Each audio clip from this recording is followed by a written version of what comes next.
বন্ধুরা যে করবো বললাম আজকে চিকেন পিৎজা। এই দেখো আমি চিকেন নিয়ে নিয়েছি, ভেজিটেবিল দেখো, চিকেনটাই যে দেখালাম আমি, দেখো আমি চিকেন নিয়ে যে ধুয়ে ফেলেছি ভালো করে। আমি চিকেন যতই ধুই আমি দেখেছি আমার মনে হয় পুরো একদম যতক্ষণ আর সাদা হচ্ছে ততক্ষণ আমার আর মন প্রাণ জুড়োয় না, কতবার যে ধুতে থাকি আর বলার না। চিকেনের তো স্বাদই মনে হয় চলে যায় রান্নার আগেই। তো যাই হোক, এটা আমার অভ্যাস, আমাকে যে চিকেন ধোয়াবে সার মাথাটাই খারাপ হয়ে যাবে। দেখো এর মধ্যে ক্যাপসিকাম, গাজর, পেঁয়াজ, দুরকম capsicum, yellow red bell pepper আর এই যে গ্রিন বেল পেপার, ওইটাই হলো আর কি। দুরকম হচ্ছে ক্যাপসিকাম, গাজর আর পেঁয়াজ কেটে নিয়েছি। এই যে আমি চিকেনটা রেডি করে ধুয়ে রাখলাম।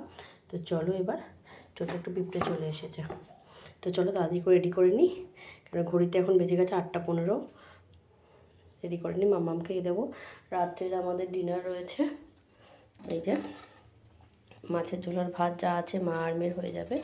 ওর মধ্যে একটা মাছ রয়েছে, এটা আমার কালকের রাতের মাছ, আমি তো খাইনি, সেটা রয়ে গেছে, হয়ে যাবে আমাদের। চলো ফ্রাইং প্যান দিয়ে দিয়েছি, বসিয়ে এবার তেলটা দিয়ে দেবো। দেখতে থাকো তোমরা বন্ধুরা। তো দেখো আমি ফোনের যে ক্যামেরা সেটাতে আমি ভিডিও শুরু করলে কিছুতেই আর ব্যাকে কেন আনতে পারি না জানি না, এটা আমার ভুল, পারি না আমি। এই যে তেল দিয়ে দিলাম,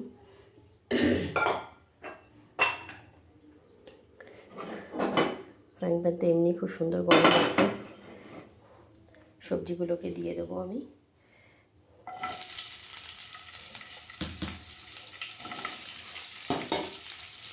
সবজিগুলো ধুয়ে আমি ঝুড়িতে জল শুকোতে দিয়েছিলাম, তারপরে আমি সব কেটে নিয়েছি, তার জন্য আর কোনো অসুবিধা নেই।